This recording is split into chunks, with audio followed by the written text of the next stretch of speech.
Hello, YouTubers. This is a new session where I get to show you how you can integrate a decentralized large language model network like PeerLLM into your code editor, into your semantic kernel code without having to pull a new library or implement a special client or adhere to a particular API.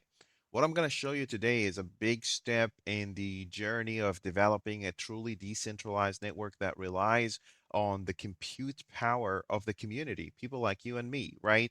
Instead of your API calls going into a particular target or a particular location, it's decentralized, it's distributed, it's democratized, so to ensure your privacy, to ensure that, you get the best cost for the highest quality, but so many other reasons that, maybe this is not the right scope for it and the right place for it. So let's just start with what happened, right? What happened with PeerLLM and what is the new upgrade? What's the next big thing?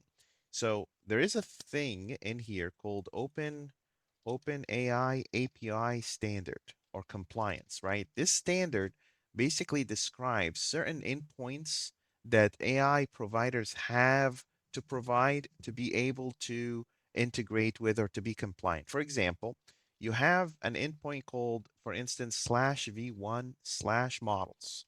And this is supposed to return a particular set, like a list of models that are available as an AI provider. So when you hit v1 slash models, you will get the number of models that are available for this provider. You will also see something for people that have been working with Chat GPT or working with Semantic Kernel OpenAI implementation. You'll see a lot of the chat completions like this, right? This chat completions is the most common one, and it's the first one that everyone have worked with because these endpoints is how everyone is using ChatGPT today in one way or another, right? So what's happening here? You have a lot of AI providers right here. And these AI providers, they want to reach, a certain amount of clients, right? People that already have tools. So let's say this is AI provider, AI providers, AI providers right here, right? These AI providers, they might have their own APIs. They might have their own systems and their own kind of tooling and whatnot, and that's fine. However, in order for people to adapt their, services and whatnot, they have to kind of comply by a certain standard, a common thing, unless you want every single client to invest and pay money, to engineers just to be able to integrate with your new API, which is going to have to be a hard sell, right? So now with this interface, right? This interface is implemented at these AI providers. Now you get to go on this side and basically say, hey, look, I can integrate with my, I don't know, code editor. I can integrate, I don't know, with GitHub. You can integrate with, any OpenAI client, that OpenAI API client. Anything that adheres to that. What's an example of this? VS Code. VS Code has this. It's not out of the box, but it's there. The IntelliJ, and then you also have Semantic Kernel, right? And I'm going to show you some of that today. Semantic Kernel is basically a library, Semantic Kernel, a library that would allow you to kind of integrate with AI and whatnot. The beautiful part about this is that you have this kind of freedom that you don't have to rely on a particular cloud provider or a particular tool, right? Yes, there's still that limitation of having that particular standard because it has obvious issues in terms of like naming conventions and whatnot. Like if I'm looking at this endpoint, I would say v1 slash chats, right? Chat ID. And then you basically define the completion, whatnot. But that's what people built. They get the credit for, kind of spearheading and be the first people that are putting stuff like that out there. And then that's how standards are formed. Standards don't have to always stay that way, but that's what we have today. One of these AI providers today is PeerLLM, right? So we are a decentralized network and we're trying to offer people the ability to offer compute and give them passive income for it once we go full release, but also allow other people to use people's computers. So basically, instead of your data going to a one particular location where, your data might not be truly private, or your data might not be truly, protected, and it may be used for training AI models. Instead of all that, you know that it's secure, it's anonymous, it's decentralized. So it goes through PeerLLM, and PeerLLM will go and basically give that to a whole bunch of network of computers. All of them are offering their services to be able to serve the same purpose. So that's what PeerLLM is doing. It's decentralized. It's not the one server that you're working on, or a bunch of data centers that are living under the same umbrella. It's just people. It's just people like you and me. It could be someone in Nebraska, someone in Detroit, someone in Texas. It doesn't matter. Okay, this is a long way of saying, let me show you how I can make VS Code talk to PeerLLM network. So let's do that. Let's go to extensions. And in extensions, I'm gonna go and look for, what did I click on? Extensions. There you go. And then in extensions, I'm gonna go look for something called Continue. Continue is a completely different company, and they offer plugins into integrated development environment, code editors, to allow you to kind of add AI into your system and whatnot. Okay, great. I'm gonna go and add a new configuration. So at the top, I'm gonna click on the gear icon here. I'm gonna click on configs, and then it gives you kind of a nice template because YAML is so awesome. People love to write it. So here's a configuration. So here's peer LLM. So I'm basically literally building the configuration for peer LLM, and it's not really that hard, right? This is schema, great. What's the name of your model? Let's call it Mistral 7B V0.1 because that's really what we're serving. The provider is not OpenAI, it's us, but we are OpenAI API compliant. At least one part of the network will serve something that works in that matter, right? What else I want to do here? I want to put the model name. The model name is hard to remember. I'm going to copy that one. I'm going to cheat and copy that one. And I'm going to put an API key here. Of course, use like once the video is over, this API key may or may not be functional. So definitely reach out to the Discord community and talk to us if you want an API key that works with your network. What I want to put here is API base. That's the base URL, HTTPS. There you go. API/peerllm.com/v1. There you go. And now we're integrated with PeerLLM. I don't have an MCP server yet. We're going to have distributed MCP servers in the very near future, but that's not what we have today. Let me zoom in a little bit so you can see stuff. So it's control, equal. I think this is good enough for people on their phones. Okay, now can I actually work with this? Can I actually go back to here, to my chats, back, and can I find my PRLM? I need to reload. There you go. So reload. I got the PRLM. Now let me give front and center to this guy. And let's try it. Okay, now this is beta, so sometimes it gets buggy, sometimes it doesn't work. That's okay. Let's just try it out. Hi there, how are you? Let's try it.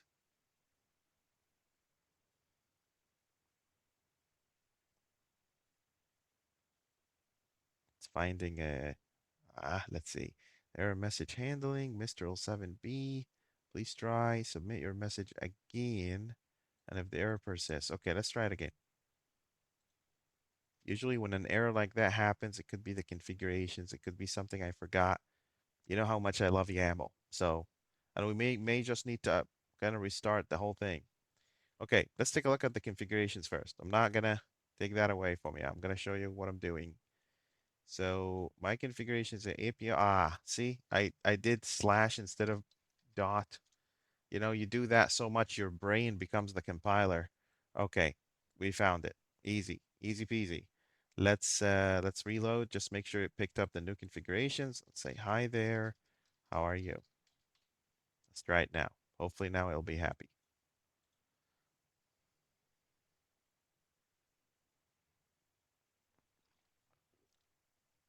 There you go, right? Can you write me a C# program that prints numbers from 1 to 10? See if that works. I'm going to open an example file here where it's working. just to show you like what's going on, hey, how you're going to be able to leverage it, right? So going back here, here it is. It's, finding another host on the network, and, you can tell the difference between the speed. And of course, we're going to have to there's a whole lot of brain work that has to go into balancing speed and average speeds and whatnot. It's like a whole new field, right? So as you can see here, it just generated a thing that prints, right? If I just do this, it just prints the code in here, and now you just deliver it, just decentralized network to communicate with it, talk to it, super easy, no problem there. Okay, now let's get to the other part of this. Okay, so you don't want to use an existing client, you want to build your own client, right? How do you go about doing that? Let me show you the other fun part about this story. Let's create a simple C# code, new project solution, console app. Next, I'm going to say PeerLLM demos dot semantic kernel is it, built in .NET 10 just to keep up with the times. And I'm going to go and pull Microsoft Semantic Kernel libraries. So this is Semantic Kernel. There's a couple of these that we need here. We need the we need a couple of these. We need the one that's just Microsoft Semantic Kernel and Microsoft Semantic Kernel chat completion. So let's add this one here. And also let's add the extensions for OpenAI, because there's a whole bunch of different standards, that people are building with, but this is the one that you wanna look at. Okay. Now let's go ahead and build that guy, right? So I want to not this guy. I want to start building right with the semantic kernel in here. So here's how it works. There you go. So starting from the top, here's a builder equal, and then kernel, and then create builder, no problem, and then builder dot add OpenAI chat completion. Okay, and we need the model ID, same thing that we just did a second ago, and then API key. Again, ask in the Discord community, what is the thing that you need, and we're gonna help you out. And this is a new URI, pretty much what I just did. HTTPS API slash peerllm.com slash v1. That's your endpoint right here. And then the API key here is unused, 1234. And the model ID is the same model that I just copied a second ago, that's your model right here. Here is the model, right? And of course, you can kind of program it. You're a C# guy. If you're building this, you know what to do here. It's not really that difficult. And then here's your kernel, builder.build. That gives you the kernel. And then we're gonna create the chat. It's already doing that. A chat completion service, I think that's what it's called. Get required, get required service. Get required service right here, and then control period. That will pull the chat completion. Where's this kind of thing coming from? There's already concrete out of the box chat completion service going on within that kernel, but you can implement your own, of course. But this is what you have going on in here. That's how you're using this. Um, let's do the rest of this. So I just want to show you one time, right? So here's var chat history equal new list chat history. There you go, like that. And in the chat history, you're basically adding whatever comes, to the system. So I'm gonna go and say chat history dot add. I think you have an extension here for add user message, right? Because I tried this before. Let me just confirm. Yeah, it's not a list of chat history. It's just chat history. It is a list in and of itself. And they're going to say, hey, what is the capital of France? Like that, right? And now we just need the response, right? We need the response from from the kernel, from the network, right? So await for each. We're gonna need to fix our get streaming chat completion async. And then you want the history, the chat history here, but you also need the kernel apparently. So kernel like that. And then this guy needs to be, oh, it's already async task. Get streaming chat completions. Get streaming chat message content async. There you go. That guy. What else we need here? We need this chat history and the kernel, which we got from the build. Let's see here. Let's see why it's Angie. It's basically saying cannot convert from Microsoft Semantic Kernel to Microsoft Semantic Kernel prompt execution settings. What did I forget? Let's see. So builder, OpenAI chat completion, and then you have the builder, and then the builder.build. So that guy returns what? It returns a kernel. So we know that this is a kernel. And then this is chat completion message in the chat, and the chat is coming from get required service iChat completion. It's this guy. Let's see here. Is this maybe an overload? Or maybe it's a new version. Maybe it's a new version. Let's see. So the version that I'm using is in here is 167.1. Cool. The version that's in here is the same. Get streaming message. Get streaming chat message contents async. That's right. Let me just continue here and I'll tell you what we're gonna do. Um, so we need a response, a full response. Let's do this. I need a string builder and then full response, append message like that.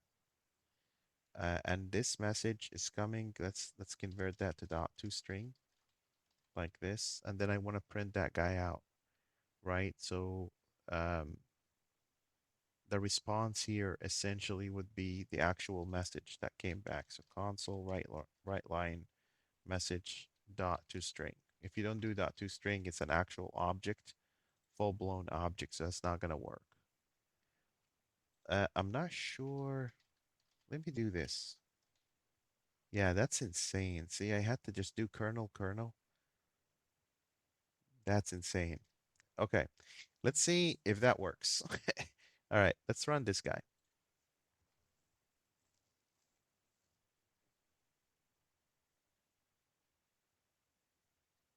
It's gonna work.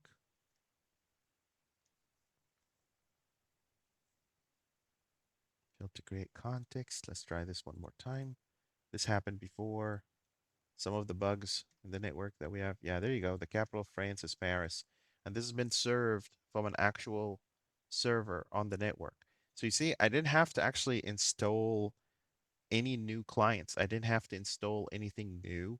I didn't have to write anything because PeerLLM network is now already OpenAI API compliant. Like it serves the exact same way, the exact same tokens, especially for chat completions. It doesn't serve the full range of things out there, but that's what you have, right? Now, for people wondering, you can do the exact same thing with IntelliJ, with OpenAI, like anything that implements that model. I'm going to show you like Ryder, and here Ryder is one of my projects that one of the IDEs I like to play with. I'm going to show you an example of it. Let me just create this guy real quick. Just taking a second there.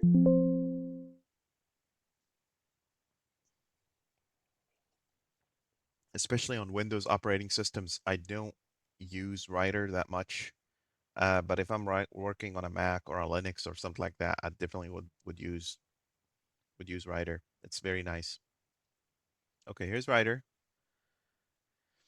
And Ryder, let's see, Ryder doesn't have the extensions that I want, right? So it's the exact same thing, right? So we want, where's the plugins for this thing? Um, tools, licenses. Maybe this will show us the plugins. There you go, plugins. Same thing. If you go into plugins marketplace and you type continue like that, and you install continue in here, the exact same thing, right into your IntelliJ IDE. I'm gonna go ahead and install that, and then it should show up on the right side here. Here's continue. Awesome. And it looks like it's picking up an existing configuration that I have, like a main configuration that I have. So let's see if that actually works. I don't know if it's the same or what. Let's say, hi there, how are you doing? Let's see if that works. Oh, there you go. So again, on the network, you're talking to a super awesome, let's have it kind of just write some code for us. Can you write C# code that would say hello world? I don't know, something. Oh, let's try that again. Send again.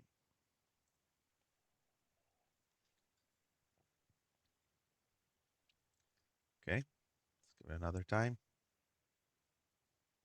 There you go. And then can I insert that into here? So if I do that like this and take away that old code, and then we're gonna run it just to make sure that it actually works. So what was it? Public.